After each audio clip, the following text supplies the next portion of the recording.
Welcome back to TMI with Teryl and Martha. If you're watching us on YouTube, please like and subscribe. We want you to do that and be a part of what we do every day. We are so glad to be back together. And Teryl, we've got an exciting topic today. Yes, I'm so excited.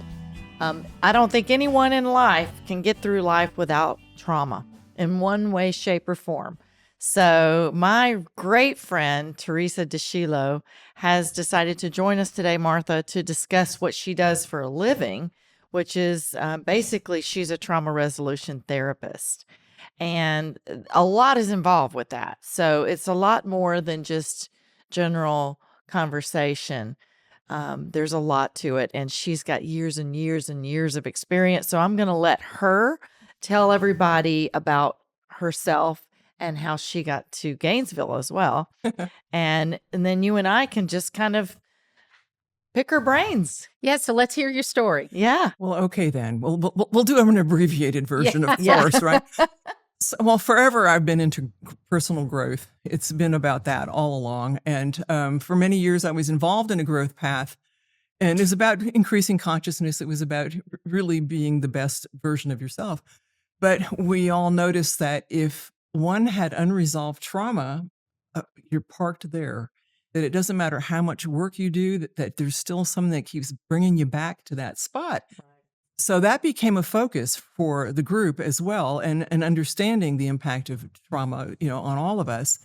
And then when my youngest was 4 and it was time for me to come off of just the mommy track, I did as much as I needed to do to keep food on the table, but It was more important to be there with the kids.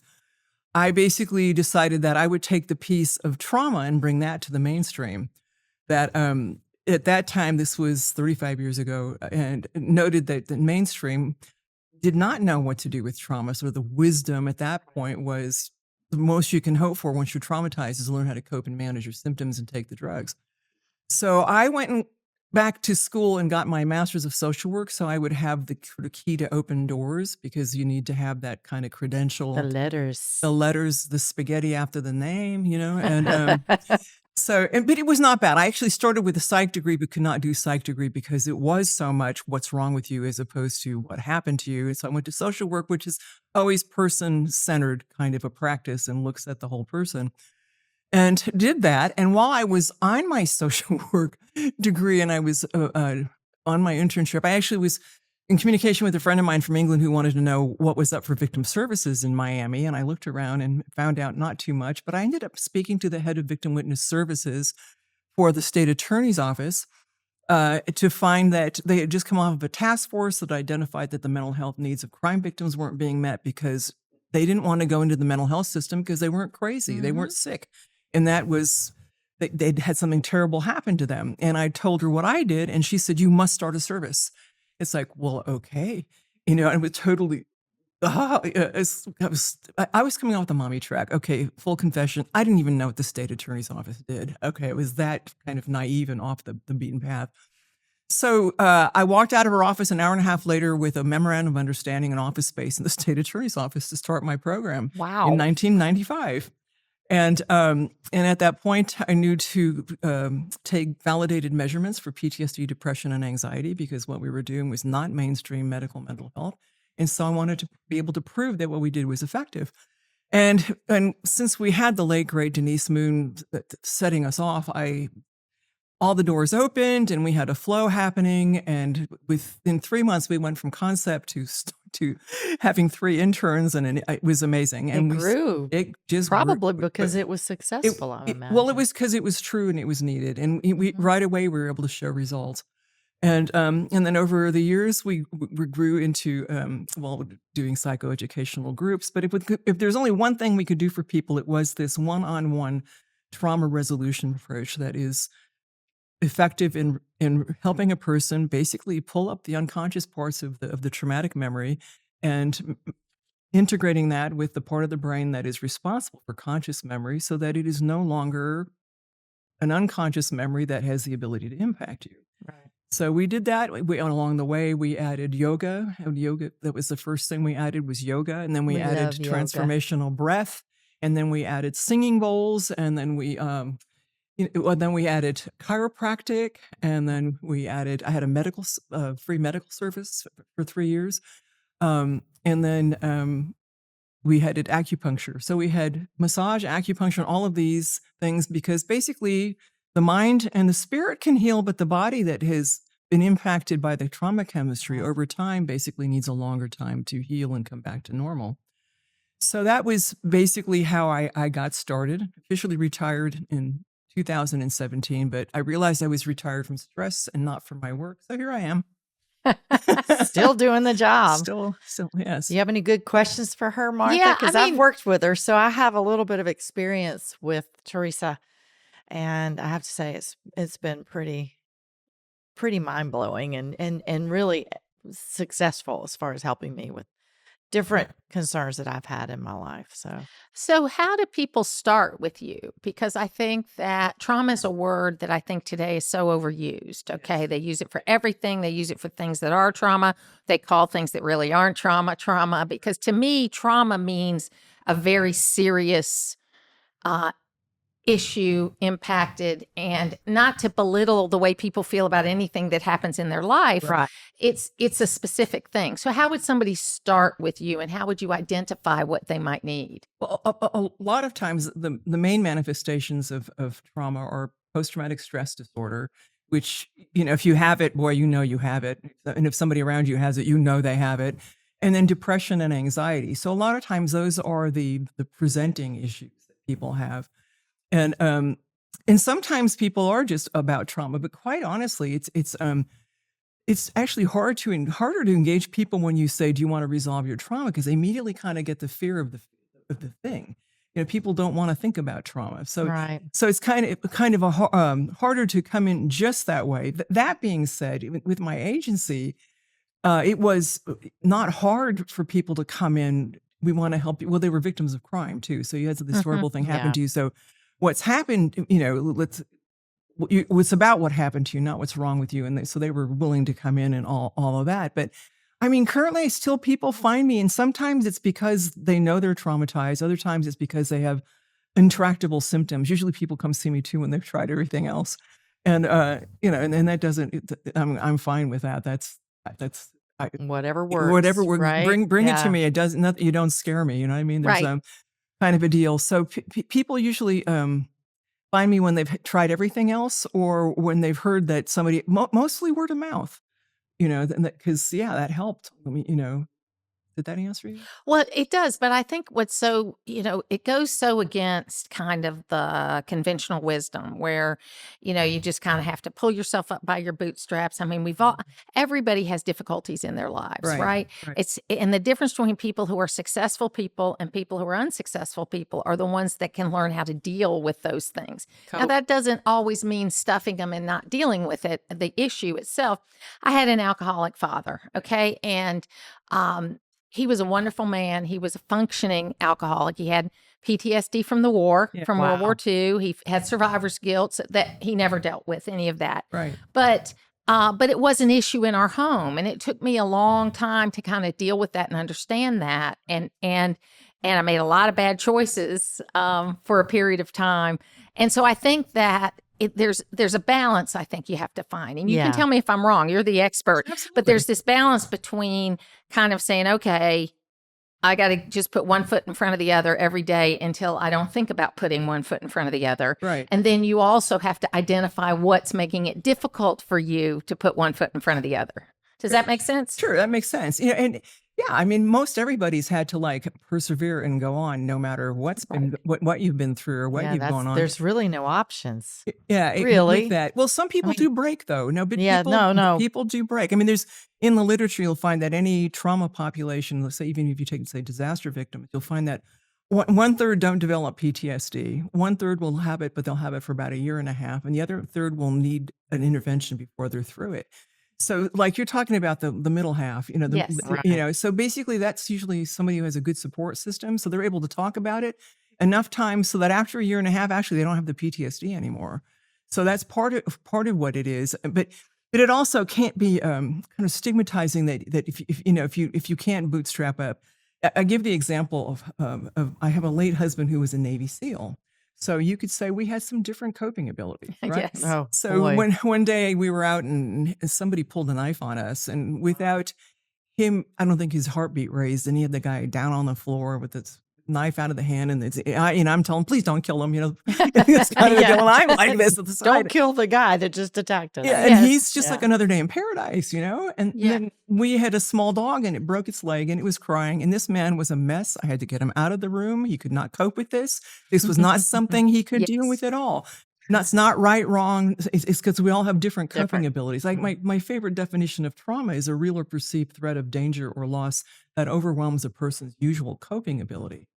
So Oh, everybody. that's a good definition. Isn't that? Yeah. Yeah. Because it is not that you have to have some gory, hairy thing, a betrayal. Well, some of the worst trauma comes Right, from yeah. betrayal. You weren't expecting that. That overwhelmed your coping ability, and it changed your whole life view. So betrayal like is huge. But so here was this big, rough, tough cream pup. Man, he could not deal with the dog crying.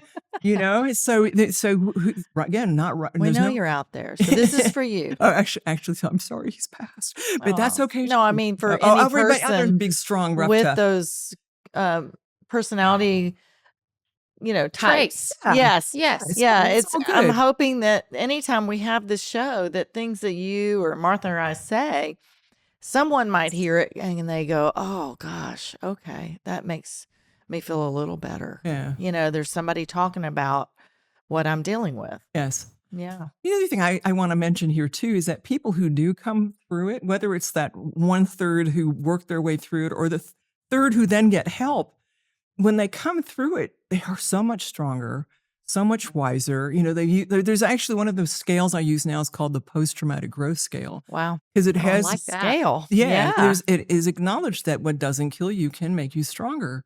So this Cue is the music. There it is. Yeah. And actually, a doctoral student did her dissertation on my data with that, because that was one of the measurements we kept as well. Because it is true, people get stronger, they have more growth experiences, they feel more connected to spirit, feel more connected to their family. That is possible as well. I felt that after coming through with Savannah, her cancer battle, Mhm. right? So, as a mother being told you're going to lose your child more than once due to first time it was the cancer, then it was all the things because of the cancer, then it was because of the cancer treatment, right? Yes. It is very hard on the host to kill that cancer. But, I came out the end of that feeling weirdly blessed that I had been put in that situation. Not that I wanted it for my daughter, but I felt like I was in a whole different place in the world, and that not much could challenge me or keep me down at that point, that we'd made it through that. And from that point on, I had a whole different sense of self capacity, I guess. I had Mhm, more sense of self and an ability to handle stress Yes. and trauma. And there's been plenty since, but it hasn't affected me. Well, it puts it in perspective. When Right. it's something like that, you say, "Oh, this really isn't a problem at all because Right. I dealt with a sick child or a Right, sick right. parent or Right. Yeah. sickness yourself, Yeah. whatever it Right. is. I got through this, and so I can handle it." And I guess it's kind of like if you start at the beginning, your ability to handle trauma is probably different based on your experiences too. Absolutely. Right? Because you've got people that can handle it right from the beginning. Well, different, but everybody's different. That Mhm. some people can handle one type of trauma, but I found that everybody has the thing that they that gets them, that overwhelms them. That not everybody. Like I advocate martial arts especially for kids. I mean, I did lots of that because it also brings that ability up so that you are less likely to be traumatized by something like that happening.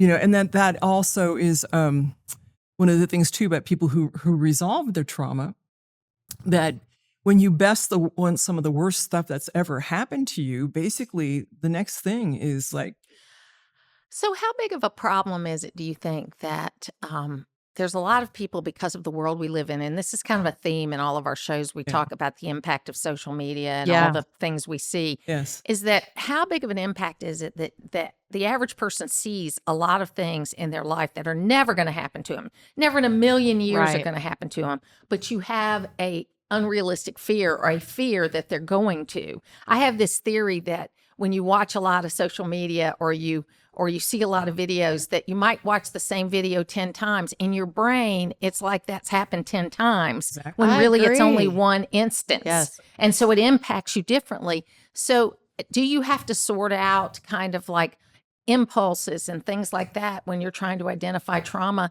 Because I would think you have to identify it to be able to help it. Well, that's true. But I think what I wanted to say from what you just brought up is one of the interesting research pieces shows that the body doesn't know the difference between a mental image and an actual event. Okay. And one of my favorite research studies was an exercise physiology study where they took 3 groups. They had the control, and they had one doing one intervention and one doing weights. So that they had the group that did weights. I think it was like a 6-week deal. The second group only imagined doing the weights. Okay, and the control Wow, this did does no not weights. get you guys off the hook. Yes, really. You've got to use your weights. No, no. Well, weights. This yeah. is good talk, but Okay, no. but and at the end of that time, obviously the people who did the weights did gain 30% body mass, but the people who only imagined it gained 15% body That's mass. amazing. It's I mean, from amazing. an exercise science perspective, that's crazy. I think the fact they gained anything when they were imagining it is very interesting. Yes. Yeah, but that tells you that watching. I told people 35 years ago when I started my whole journey, stop watching the news. Yeah. Stop watching the news. And you know, my Just best listen friend to news me. broadcaster, Just right? listen Just to me. listen on the You air. don't need to watch the Right. news. Well, you find a source of news that isn't as sensational and isn't, there's a possibility that this might be happening you know, next. You're very like, that's the one thing I trust about Martha. Yeah. I don't listen, and she knows this about me. Sometimes she'll come in and say, hey, did you know blah, blah, blah? And I'm like, huh? But, you know, I do listen to Martha when I can because she's got a very practical, a very balanced perspective, and she's open-minded. Yeah. So, and she knows lots of different characters are listening to her show. Maybe they're Democratic, maybe they're Republican. Yeah. She's talking to everybody. Yeah, And that to me is the kind of source you want to hear Right. good news That's from. Good information. that is a neutral thing. It isn't sensational. You know, that it isn't awfulizing things. It isn't making things worse. Awfulizing. I love that. I may That's a have to great steal that word. That's great. Yeah. I love it. Yeah. So no, the social media stuff, I don't listen to anything that's negative stuff on social media. For me, it's pictures and friends and funny memes and kind of a deal and your messages and You know, it's funny because back when it's been 6 or 8 years now, there was a documentary on Netflix, which I've gotten rid of, by the way, called The Social Dilemma. And it had this interview with the guy that invented the like button. Okay.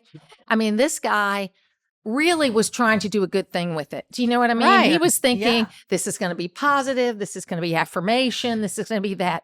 And he was presented with this data that his invention, his creation, was causing all this trouble, especially with girls, and that they were not liked, and it was leading to depression and all this kind of stuff. And he said, if I had known that, my whole goal, and it goes to show you unintended consequences. Yes. My whole goal was to make something positive and affirming, and who wouldn't like a thumbs up, you know, that kind of thing. Yeah. And then it turned into something that led to girls committing suicide. Yeah. and I mean, things like that. suicide And levels went up. yes, with especially among young girls. yeah. Yeah. Yeah.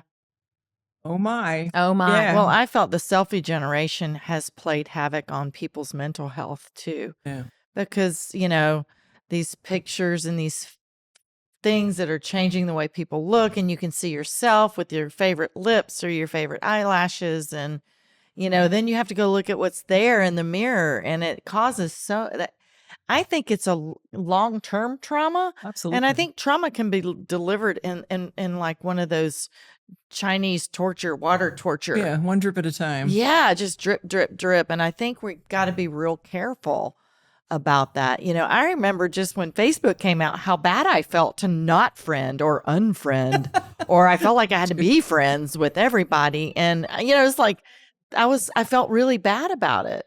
Yes. So I put a fake name up. So do you see differences between men and women related to trauma? Absolutely. Men are so much less willing to come in and deal with it. You know, that when I have a male who, you know, I'm seeing a couple, I'm seeing the woman, and the male really needs to come in. Basically, I have her tell him that I'm really need to have his input to tell me what's wrong with her.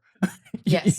So Right. come in and tell me what's wrong with her because I'm not figuring this out and I need your help to figure your wife out, kind of a deal. And then I get him in and usually can engage guys, engage men. And yeah, they're much more difficult. It's just so bizarre. So many guys who've not done their war trauma. I mean, it's ridiculous. It's so funny because, or ironic, that my husband was a primary care physician and had his own solo practice until 2018. And in the early days of our practice, when we did have times where we weren't busy, that didn't happen much later, we would always print off a list of all the men in the practice that were 45 to 65 that had not been in for their physicals. Yeah. And then we would start calling those folks to come in. And we would never make the appointment with the wife, because if you made the appointment with the wife, the guy usually wouldn't show up. Right. You would make it with the man and get him to come in. But it's a similar kind of thing. They don't get that help. Yeah. The way they do it. And I think society's better about that.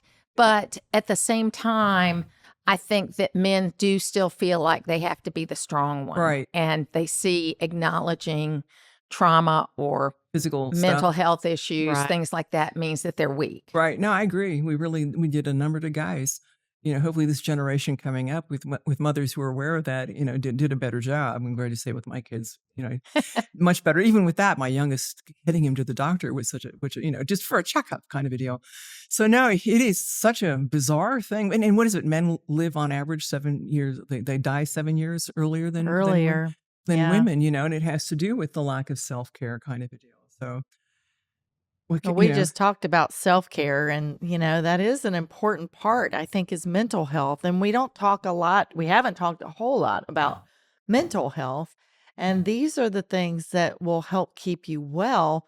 And the reason I'm saying that is because, I've even noticed with a lot of friends who are medical doctors, and your husband is a doctor, Martha, so you may know this, but we have a whole range due to how the healthcare systems are rolling right now with insurance companies, standard of care, different things that are putting handcuffs on well-meaning, well-educated, incredible doctors who want to take care of their patient but are being handcuffed and not being capable of treating them the way they want to. So they're having to treat them based on another process.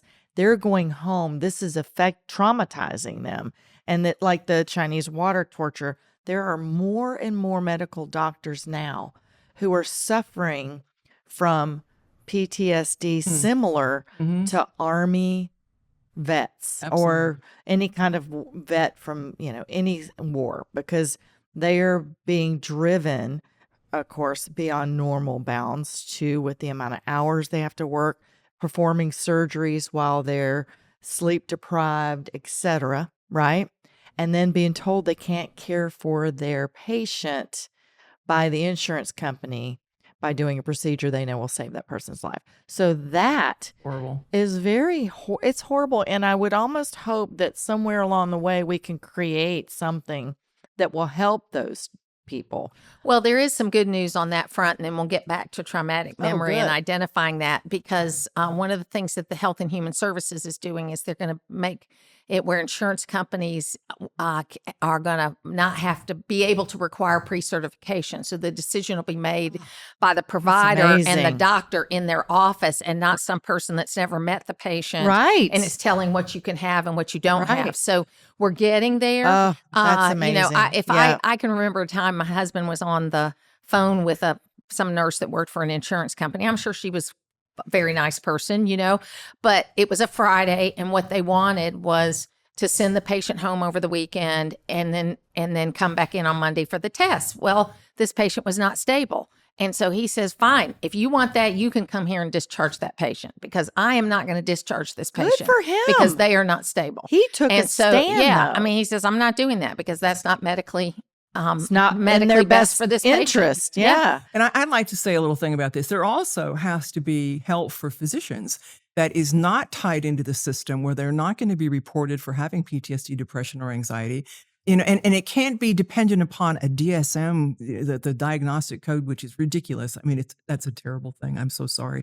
That basically, if you have PTSD, you have it. It doesn't matter if you cannot identify some activating event. If you have an accumulation of, whatever it was, and you have now these symptoms, and physicians should feel safe to get treat treatment with that does not go on their record and is not, again, dependent upon. Ooh, the permanent record. Yeah. No, it's terrible. Even with clients or patients, man, I'm the anti-diagnoser, because basically once you diagnose somebody, it sticks with them forever. Wow.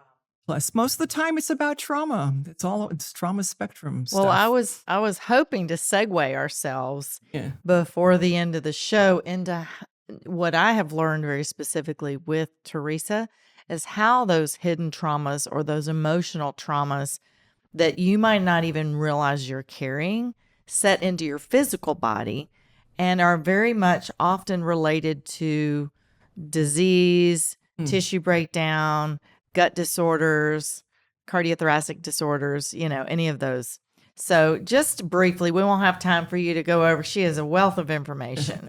But just explain to our viewers a little bit more into Martha and I on the process of how that works. And then we can talk about how other people can get help. Well, the process of how it works, I mean, that's like a huge question as far as the chemistry of trauma is powerful. And basically it sets off pretty much anything you have, from heart to skin to breath to bones. It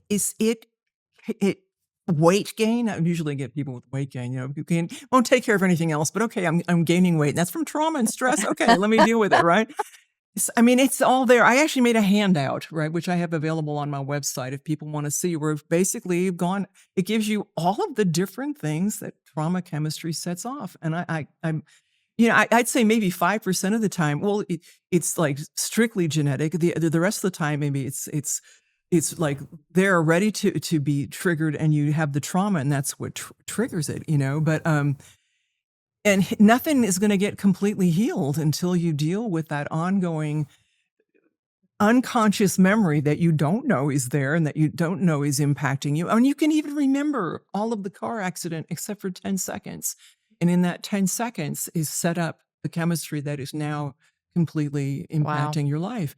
So there's just nothing better to do than find out about this. I really think that, I think every community should have a trauma resolution center, and it'd be something where, okay, something happened to you, you go see that. Or even better, co-facilitate. You have a partner, you have a neighbor, and you've both done the course, which is something you could do. And, something happened, tell me about the breakup, and you do the whole technique with the person, and they're done. And then maybe her kid has something up, and then you take care of her kid, back and forth. Where everybody healing each other. Everybody healing, and that's in conversation. I mean, what better way to describe community? Right? Is people who live together, it takes a village to raise a child. Yeah. It takes everybody together to kind of heal a wound. Yes. And I think that is true, the conversation. And, trauma is different for everybody. Some of us are trotting around here thinking we don't have a drop of, I've got an Ozzie and Harriet film playing in my mind as to what my childhood looked like, right? What trauma? But, in reality, it's like the same parents raised my sister, who has a completely different view of what our childhood looked like, right? So a lot of people are set up to handle it well, and a lot aren't. And my coping mechanisms might have just kept me very safe up until a certain point. Because not to blame any parent, none of us get any instructions on how to do this when we have a newborn baby put in our hands. We got to take tests to get a driver's license, but they'll plop a newborn baby right in your arms and say, have a nice day. And you've got this little life, So I think it's hard to escape childhood trauma. Right. When you're in the world, but just because you're a child, and many things could cause trauma that you don't understand, right, that are happening in an adult world around you. So it's okay. It shouldn't be stigmatized. It shouldn't be a source of shame or, something to be embarrassed about. Right. But I think that's part of the problem too, is just getting the social stigma peeled back away from mental health, especially in our country, and looking to see where we can just easily handle some of the stuff where, you don't have to medicate necessarily. Right. So how do you deal with traumatic memory? What is it and how do you resolve it? Okay, well, an approach that I've used forever, which I have now renamed actually since a Native American actually renamed it for me. It's traditional trauma resolution. I was training a group of Native Americans, couple who didn't know why they were at the training and were resistive, and he was one of them. But he went through the week of this training I did. It was awesome. And he did the approach. Actually did breath, and we did sound, and then we had ceremony. I said, will this fit with traditional healing? Because his whole thing is, I'm a traditional healer. I'm not into this new agey stuff. He actually said at the beginning. And he said, Teresa, this is traditional healing. This is how it is. It is about telling one story. There is a discipline to it, and there's a way of doing it. And there's also knowing what you can and you can't do. Like I'm currently was referred to somebody who basically, if this was in my agency and an intern would have to have seen clients for at least 6 months before I would have allowed her to see this particular client. There is a method to the madness. Yeah, there's a method to it, but it's relatively simple. Not that it's always easy, especially for the person going. Well, it takes time, Well, and the time, yeah. but you have to go through the emotions. You have to be willing to tell the story and go through the emotions, which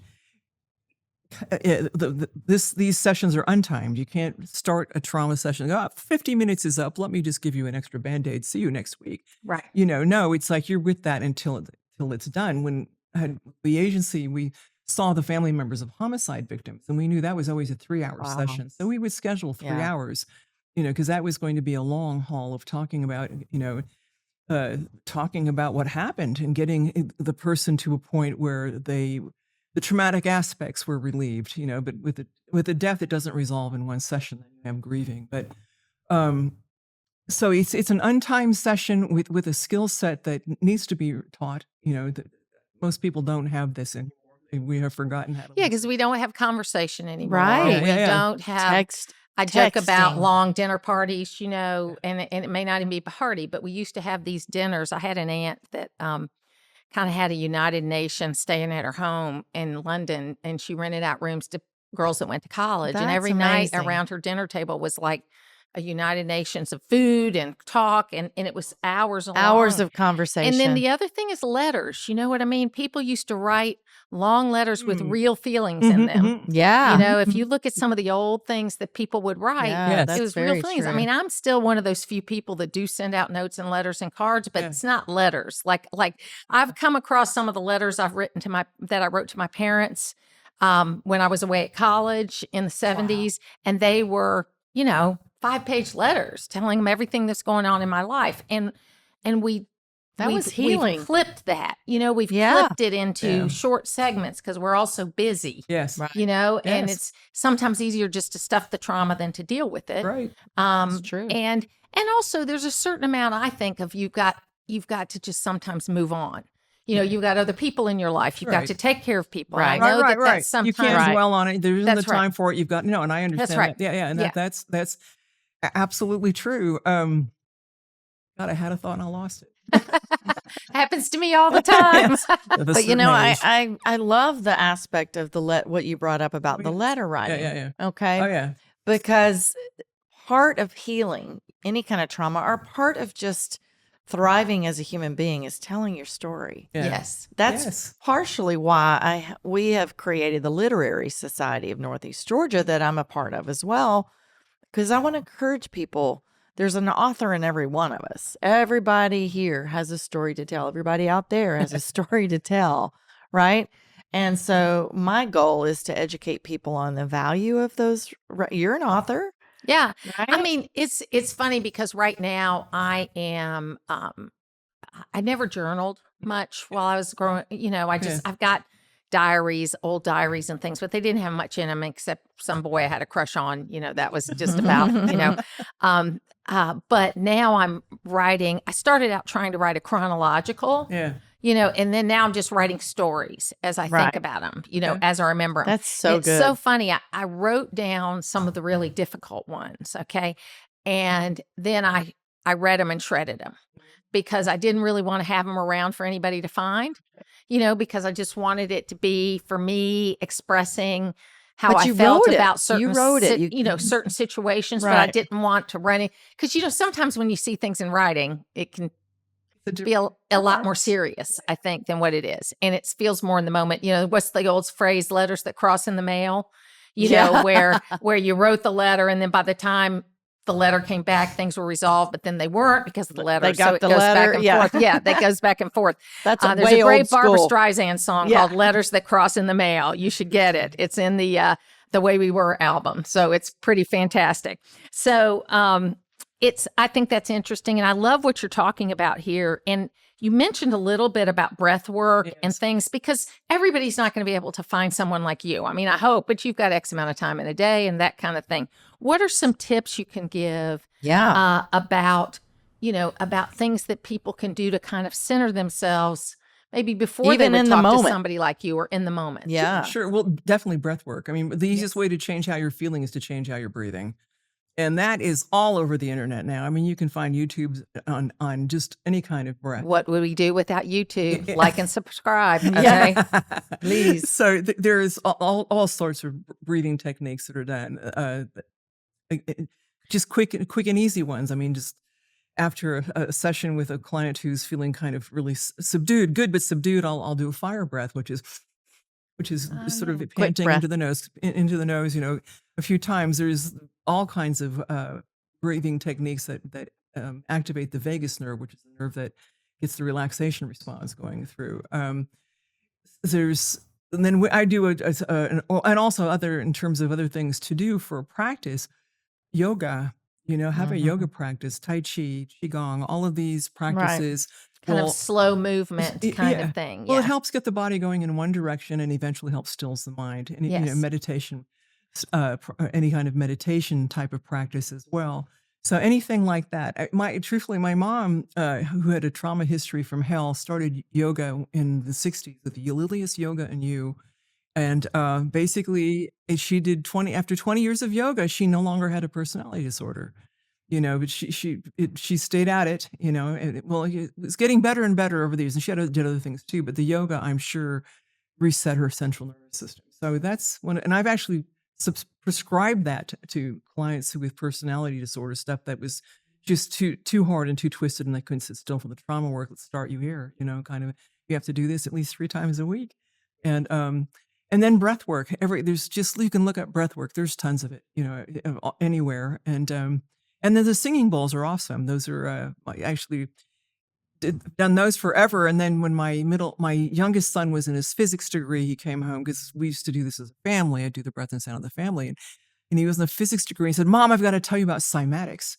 You know, and this is now the science of how sound organizes matter, which is if you've ever done, it's a real thing now. If you've ever done Om in a yoga class, you know that you know thousands and thousands of years old sound is known as the activating sound of the universe. So the singing bowls are basically tied into each of it's our energy system, our chakras, which are also connected to endocrine glands. Mm-hmm. And we know from Western science that all of these different centers are supposed to be at a particular frequency. And if they're not at a frequency, it's because of disease or distress and things that have gone on. And the bowls bring you back into the frequency that's healthy for each of these centers. It's very, very nice. If you've never been to one, you should really think about going to one. Yes. But, you know, I'd love for you to. So Martha, she is getting ready to go somewhere out of the country. And to me, I don't know, your trip that you're getting ready to go on is like an opportunity for release too, because people get to go in a new part of the world. They get to see things that are, you know, take their mind off whatever's going on in their general vicinity. Those kind of things too, I think, are supportive of a healing journey and of an educational journey. Where is it you're going?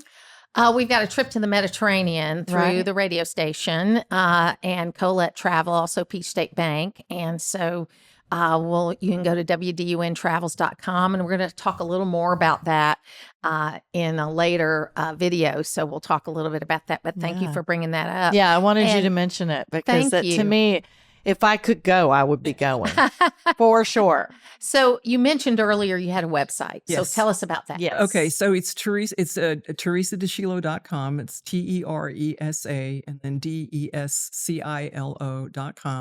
And there's scheduled breath things that you can do. There's information about training to learn the technique. I also have the handout that gives all of the physical impacts of trauma, the physical mental impacts of trauma. So you can see it as a 4-page handout, or it's back and forth. And and gives information more about, there's different references and videos to other things. So Thank you so much, Teresa. Thank you for having me. Like, we're so lucky to do this. Absolutely. And please, as we said before, like and subscribe on YouTube. We love bringing these to you. We're going to talk about these every week, and we look forward to being a part of your life. Because your wellness deserves a little oversharing.